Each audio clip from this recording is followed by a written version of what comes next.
अस्सलाम वालेकुम।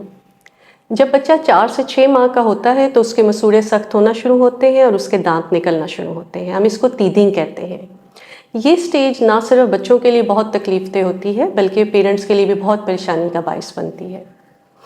आज हम बात करेंगे कि टीदिंग क्या है, आपके बच्चों के दांत किस तरतीब से निकलते हैं, जब आपके बच्चे दांत निकाल रहे होते हैं तो और कौन सी अलामात साथ में आ सकती हैं।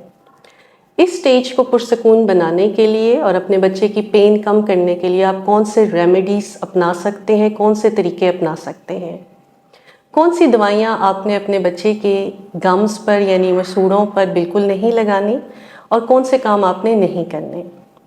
आपके बच्चे के जो दांत निकल रहे हैं आपने उनकी सफाई का कितना ख्याल रखना है और किन अलामात की सूरत में आपने इसको फ़ौरन डॉक्टर पास लेकर जाना है। 4 से 6 माह की उम्र में मसूड़े सख्त होते हैं और सबसे पहले नीचे के 2 दांत निकलते हैं जिनको हम सेंट्रल इंसाइजर्स कहते हैं। 4 से 8 हफ्ते के बाद ऊपर के सामने के दांत निकलते हैं और इसी तरह आहिस्ता आहिस्ता साइड के दांत निकलते हैं और ये सिलसिला चलता रहता है और 2 से 3 साल की उम्र तक आपके बच्चे के दूध के तमाम दांत निकल आते हैं। जब बच्चा दांत निकालता है तो दांत निकालने के अलावा कुछ और अलामात भी होती हैं।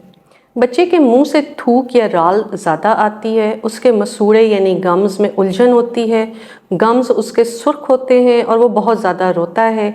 बच्चे की नींद भी इसी दर्द और उलझन की वजह से डिस्टर्ब रहती है। बच्चे के गाल यानी चीक्स भी सुर्ख हो सकते हैं। हर चीज़ वो मुंह में डालने की कोशिश करते हैं और उसको चबाते हैं। हल्का बुखार यानी 100 फ़ारेनहाइट तक हो सकता है, लेकिन अपने डॉक्टर से लाजमी चेक करवाएं। वालिदैन दांत निकलने के साथ साथ पतले पखानों की भी शिकायत करते हैं। दांत के निकलने का लूज मोशन से बराह रास्त कोई तल्लक नहीं है, लेकिन जब बच्चा हर चीज़ मुंह में डालता है तो उससे उसके पेट के अंदर जरासीम दाखिल हो सकते हैं जो कि लूज मोशंस का बायस बनते हैं। कौन सी ऐसी रेमेडीज़ हैं, एहतियात है, तरीके हैं जो आप अपनाएंगे तो आपके बच्चे की ये स्टेज आसानी से गुजर जाएगी और उसको दर्द कम महसूस होगी। बच्चे के मुंह से बार बार थूक या राल निकल रही है तो वो बच्चे की जिल्द को ख़राब कर सकती है, इसलिए आपने उसको साफ़ नरम कॉटन से साफ़ करना है। गम मसाज सबसे ज़्यादा अहम है।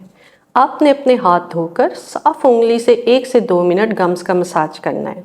इससे बच्चे को बहुत सुकून मिलता है। आप नरम कॉटन का कपड़ा फ्रिज में रख कर ठंडा करके भी मसाज कर सकते हैं। याद रखें कि ठंडा करने के लिए फ्रिज में रखना है, कोई चीज़ फ्रीज़र में नहीं रखनी। मकसद सिर्फ उसको ठंडा करना है, बर्फ़ की तरह नहीं जमाना, वरना मसूड़े ज़ख्मी हो सकते हैं। इसी तरह आप एक छोटी मेटल की चम्मच फ्रिज में ठंडा कर कर उसकी कर्व्ड यानी बाहर वाली सरफेस से बच्चे के गम का हल्का सा मसाज कर सकते हैं।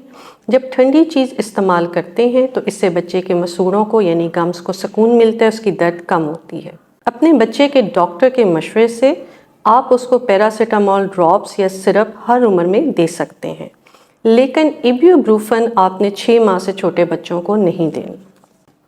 अगर बच्चे को सॉलिड फूड शुरू करवा चुके हैं तो बेबी लेड वीनिंग के तहत फिंगर फूड दे सकते हैं, जिसमें ऐसे फूड जो बॉयल होकर नरम होकर हाथ में आसानी से पकड़कर वो चबाकर खा सकता है, जैसे गाजर, उबली हुई नरम हुई हुई फिंगर चिप्स और इस तरह की दूसरी चीज़ें।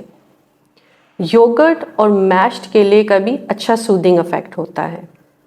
इस मकसद के लिए बने हुए ख़ास तीदर इस्तेमाल किए जा सकते हैं जो रिंग फॉर्म में हो या ऐसी शक्ल में हो जो बच्चा आसानी से हाथ में पकड़ ले। सॉलिड सिलिकॉन के सॉफ्ट रबर के बने हुए जो BPA फ्री हों और इसी मकसद के लिए बने हों उनका इस्तेमाल किया जा सकता है, लेकिन शर्त यह है कि आपने उसको साफ़ रखना है। अगर इधर उधर गंदी जगह पर वो तीदर गिर रहा है और बच्चा वही मुंह में डाल रहा है तो जरासीम पेट में जा सकते हैं, इसलिए इसको धोकर साफ़ आपने रखना है। ये तीदर आप फ्रिज में ठंडा करके भी दे सकते हैं, इससे भी बच्चे को ज़्यादा सुकून मिलता है। फ्रूट पेसिफायर या मैश तीदर का इस्तेमाल भी किया जा सकता है। इसके 2 फ़ायदे हैं। एक तो उसके मसूड़ों की उलझन में भी सुकून मिलता है, दूसरा मैश टीदर के अंदर फ्रूट या इस तरह की कोई चीज़ डालकर जब बच्चा चबाता है तो उसके अंदर न्यूट्रिशन भी जाती है। अगर बच्चा बहुत ज़्यादा रो रहा है या उलझन में है तो उसकी तवज्जो हटाने के लिए उसे घुमाया फिराया भी जा सकता है। ऐसे काम जो आपने बिल्कुल नहीं करने और ऐसी दवाइयाँ जो आपने बिल्कुल इस्तेमाल नहीं करनी। सख्त चीज़ बच्चे को नहीं देनी ताकि उसके गम ज़ख्मी ना हो। फ्रीज़र से निकाली हुई कोई चीज़ नहीं देनी, क्योंकि इससे उसके मसूड़े ज़ख्मी हो जाएंगे। आपने जो भी चीज़ ठंडी करनी है वो आप फ्रिज में करेंगे। बच्चे को सोते हुए फीडर नहीं देने, निकले हुए दांत खराब होना शुरू हो जाते हैं और कीड़ा लग जाता है।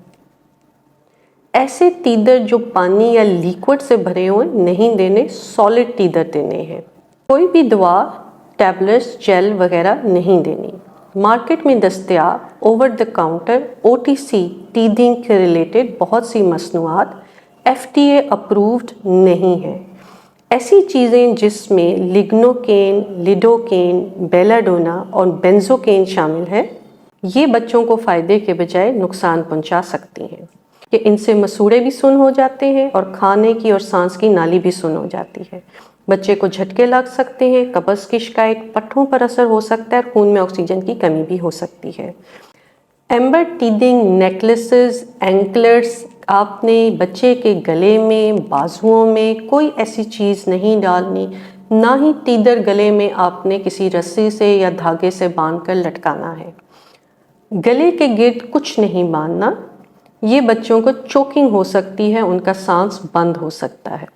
अगर आपके बच्चे को बुखार हो या पतले पखाने महसूस हो रहे हों या आपको महसूस हो रहा हो कि बच्चे के दांत देर से निकल रहे हैं, तो अपने डॉक्टर से ज़रूर मशवरा करें ताकि वो आपके बच्चे के कैल्शियम और विटामिन D की कमी के लिए भी मुआयना कर लें।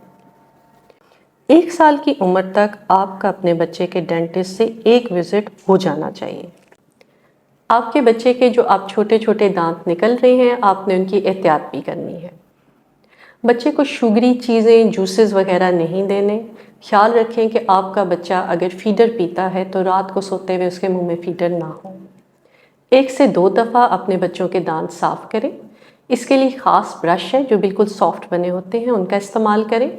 पानी से दांत साफ़ करें। इनके लिए ख़ास टूथपेस्ट होती हैं, वो आपने थोड़ी सी अमाउंट में लेकर उससे भी आप अपने बच्चों के दांत साफ़ करें, ख़ास तौर पे रात को सोने से पहले।